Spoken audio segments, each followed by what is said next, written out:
Hi, and welcome to That You May Believe, a study of the Gospel of John, looking at the core themes and the core symbols and metaphors throughout this text and what they have to teach us about who Jesus is and about who God is.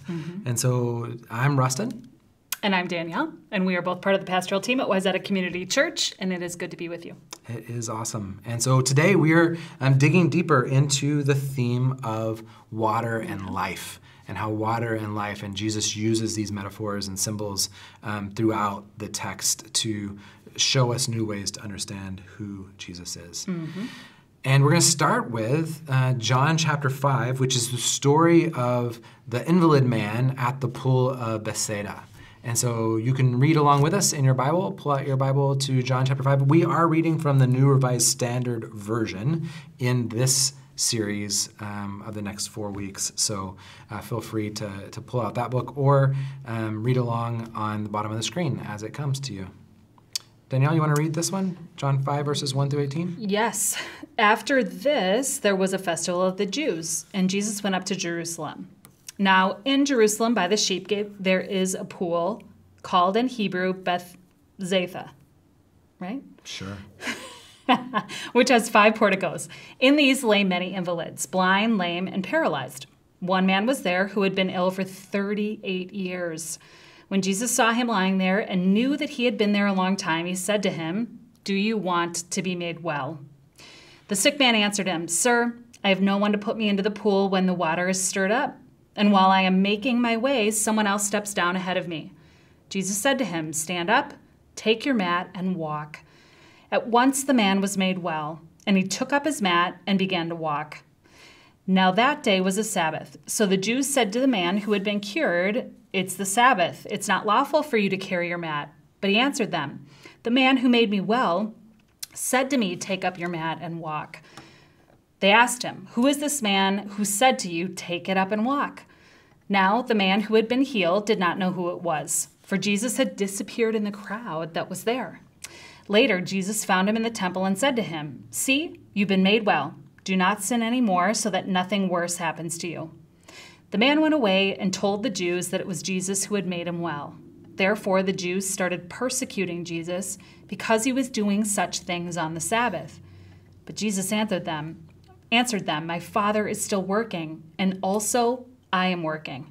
For this reason, the Jews were seeking all the more to kill him, because he was not only breaking the Sabbath, but he was also calling God his own Father, thereby making himself equal to God. It's a packed one again. It's a great one. This one is so good. It's so good in so many ways because, this is one of the few times where you see Jesus heal someone and you're not really sure what they wanted. Like, you're sure, but he never really answers Jesus when Jesus says, "Do you want to be made well?"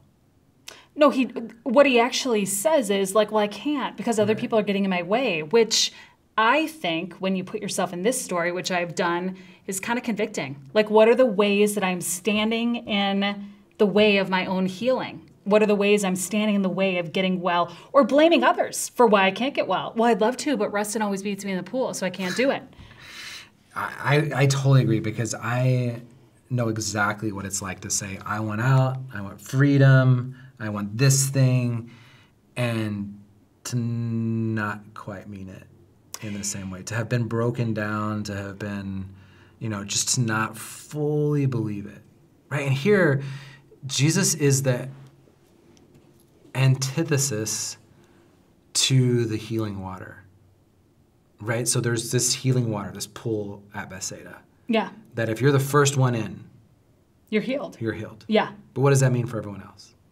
Bummer. You're going to wait till tomorrow. You got to wait till tomorrow because it's only the first one. It's like magic, right? You just, the one person gets the magic and nobody else gets it. It runs out. Yep.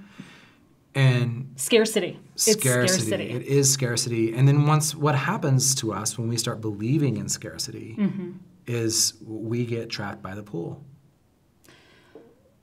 Or we trap ourselves by the pool. Yeah, either or, right? I think in terms of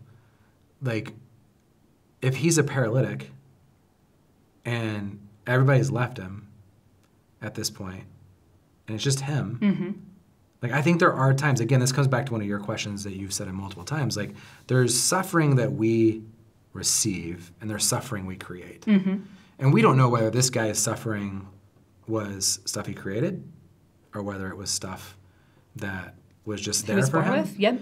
But either way, like, he had begun to believe that he was never going to be well. And what I think is really interesting is that Jesus asks him the question, do you want to be made well? So that is a powerful question to ask, because it's going to change his life to be made well. He's made a life by that pool. I mean, I can imagine if you're there for 38 years, you have stuff with you. You have people that you're sitting there, that you're talking to. You have a life that may be limited, but you know what it is. You know what it's about. You know how to do it. I don't even know what well means at that point, right? Like, if I'm putting myself in the story of this guy, like, well, what do you mean? Yeah. Like, I have 38 years of not well. Yeah. That's what I mean, though. Like, sort of being, I think we can, in the abstract, think, I want to be made well, but it costs something to be made well. Totally. And it's a gift, too. I mean, I think Jesus is obviously, there's this line that John's trying to draw, the Gospel of John is trying to draw from the water and the pool to Jesus being the water that heals him. Yeah. So that is also very interesting. And then just all the little nuances, like Jesus disappears and we don't know where he goes. But then he shows up in the crowd and he says to the man, see, you're fine. Yeah. And then he says to him, keep up the good work, otherwise something worse is going to happen to you, which what does that even mean? Which is fascinating, right? Because the other times Jesus said, it's nothing that this person's done. Right. So here he's somewhat saying it is something this person's done that's made him not well. It's messy. This is a messy space. And I do want to acknowledge that this is a text that, you know, often has the power to hurt and to wound our friends who are disabled, or differently abled. Yep. Right? That, like, you're not being healed because you don't want it enough. right, or that you can't get to it, and what does that look like? And what does it look like for Jesus to come and heal him but not heal anyone else that we know of? By the pool that day, yeah. Like, it's a very different image of Jesus than what we're used to. And I think it's kind of a microcosm, right? A magnifying glass into this one moment that John's trying to teach us something from that we make messy by trying to expand the magnifying glass. I agree that not every story applies to every situation. Yeah. Yeah, so the man healed in this story is at least willing and at least grateful of all the people that Jesus heals, right? He's the least grateful that we see in any of John's stories of healing. Like, he doesn't ever really say thank you, doesn't ever come back, doesn't have any.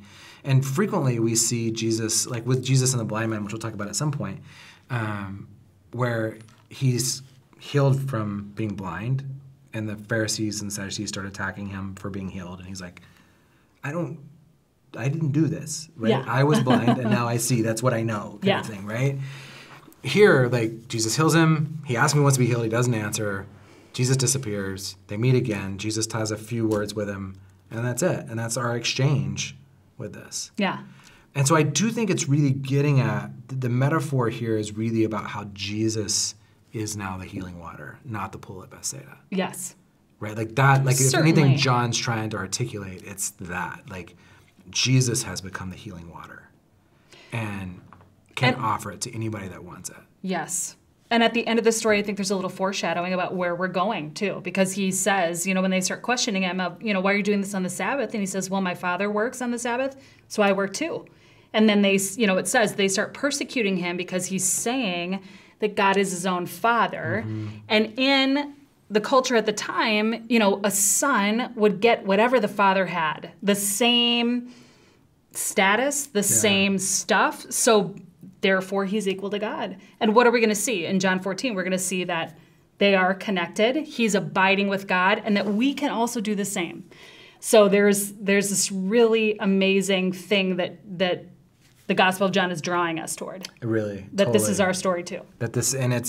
It is, like, again, John's very intentional where he's taking us. And he's taking us on this journey through these metaphors to get us to understand by the time we get to chapter 14, and by the time we get to chapter 17 when Jesus is praying for us, that we have the ground laid for us to understand how Jesus and God are connected. And how we have a connection to all And that how too. then we loop Yes. ourselves into all of that. Yeah. And that we, when Jesus, John's the only person who tells us that Jesus says that we will do even greater things than him. Yeah. And the reason that John says that, right, is because he's laid the groundwork for how that's going to be. Mm-hmm. That we're tapping into this same power and energy that Jesus is. Yeah. Yeah, it's a really, it's a profound story, and one, again, I think a really good one to put yourself into in this coming week, to think about how would you answer Jesus if he picks you up and says, do you want to be healed? Yeah. And I do think that we don't always stand in the way of our own healing, but sometimes we do. And I think this is one of those really good stories of sort of searching our own souls to say, where am I choosing darkness over light? Where am I choosing death over life? Where am I choosing to stay in the comfortable space instead of moving into wholeness and healing with God? Yeah, and I think it's another place for me of realizing who's the paralyzed one, right? So when I was in LA, one of my students was this unbelievable young man with Duchenne's muscular dystrophy. Mm-hmm. And my first day on the job, so Monday, came to work on a Sunday. Monday, I went to the hospital for a major leg surgery where they were re-breaking his legs and putting pins in to straighten him out so that he could thrive in a different way. Yeah. And Justin, I get there, I'm with his grandma, he's being raised by his grandma. She's unbelievably loving and compassionate and caring. And I walk into the room and see this person that the world would say is the disabled person. And he was fully the presence of Jesus to me that day. And I left realizing that I was actually the disabled one. You were going to minister, but then you were ministered to. But he was Jesus. I was just a guy hanging out in the hospital room. But Justin was Jesus in that moment. And so part of reorienting ourselves is realizing that the disabled often are the most abled in terms of what it means to be in the kingdom, right? That's why Jesus is flipping on its head that who gets in? The first person that can get there. Yeah. Survival of the fittest. Right. And Jesus says, no, I'm going to pick the person who's been sitting here for 38 years Yeah. and tell them that they can be healed in a different way, that the stories that they're believing are not the stories of the kingdom. Yeah. Yeah. That it's a different thing. And so I think we do have to be careful in some ways as we read these texts not to lump the disabled in one category, because we might be the people in the story who are actually the disabled ones versus the fully. Yes. Person that looks disabled to us. Yeah. So the second, in chapter 6, we come to this other text. Again, every chapter seems to have something about water and new life. And this one's a little bit kind of an offset, because here's the one where Jesus walks on the water. Mm-hmm.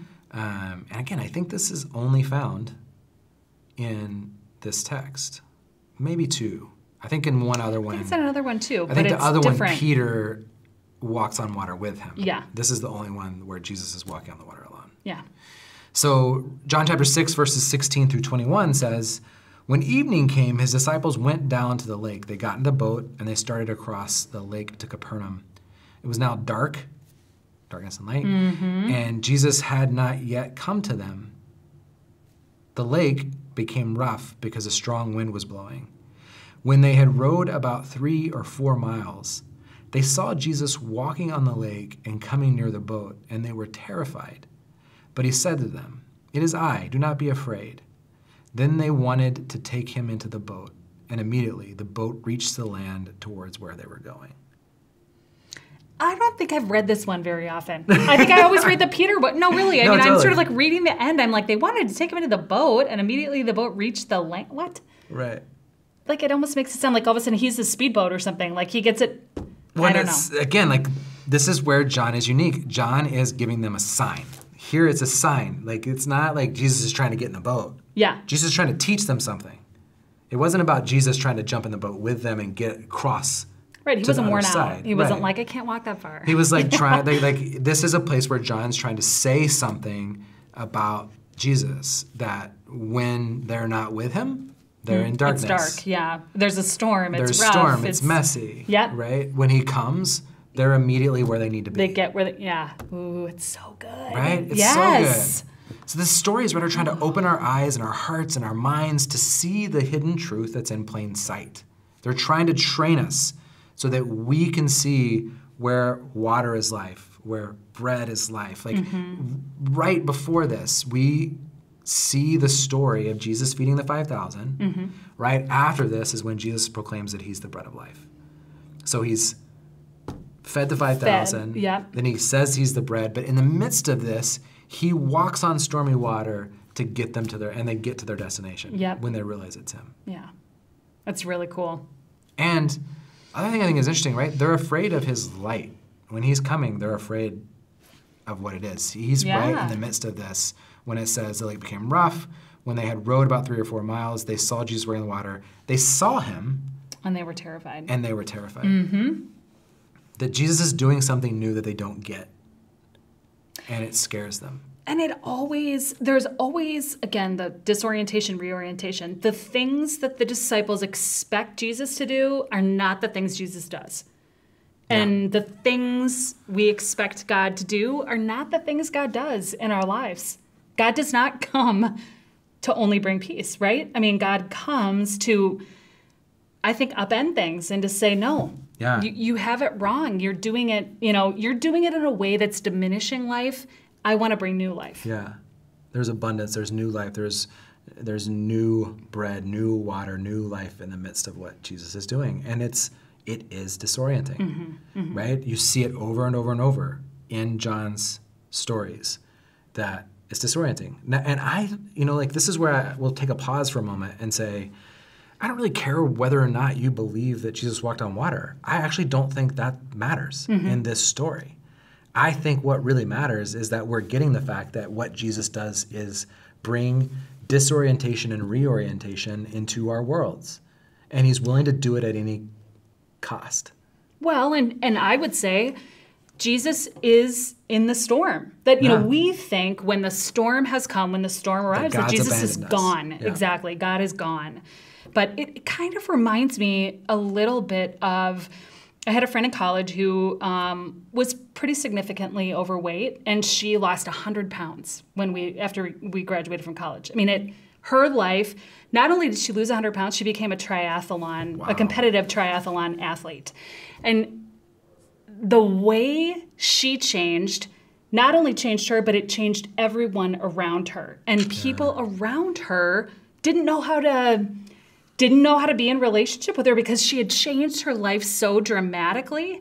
And I mean, it's sort of, that story reminds me of this, that for her, even though she made a choice toward health, even though she made a choice toward becoming an athlete, it came at a cost. And it was really, it was a very, you would think it would all be good, but it was hard at times too. Ultimately good, but hard at times too. And to me, that is just like a teeny little glimpse of what it costs to follow God, that it costs something. Yeah.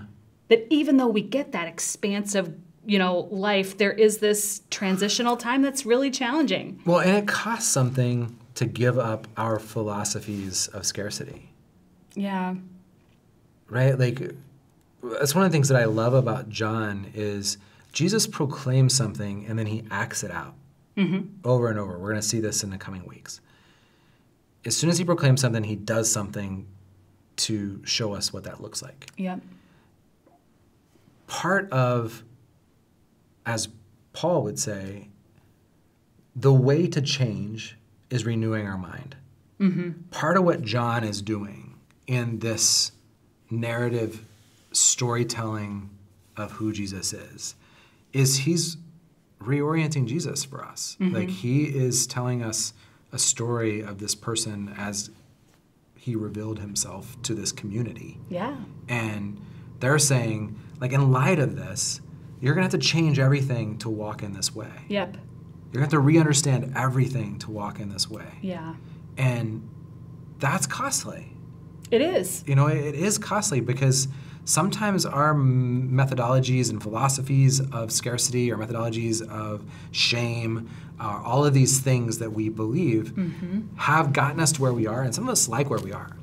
Absolutely. Right? Like, even for the guy sitting next to the pool of Siloam, or the pool of Bethsaida, like, he'd grown accustomed to where he was. Yeah, he knew what to expect. He knew what each day held. So it's a real challenge as we move into the second day of seeing these stories of water and life, to challenge ourselves to where we might need to be disoriented. Yeah. You know, and maybe even ask God to disorient our stories. Yes. And to help us reorient. And some of us are in complete abandoned disorientation in this moment. Yes. And we're just needing Jesus to reorient. And so I think both those are very good prayer points in this moment. Like, if everything's comfortable for you, you might pray for some disorientation. If everything is upended, you might want to pray for some reorientation. Yeah, that you would see Jesus coming to you in the midst of the storm, and that you would be able to respond and welcome him in. So, in your disorientation, may you find the light that breaks in to reorient you to the water of life. Yes. Cool. Peace. Amen.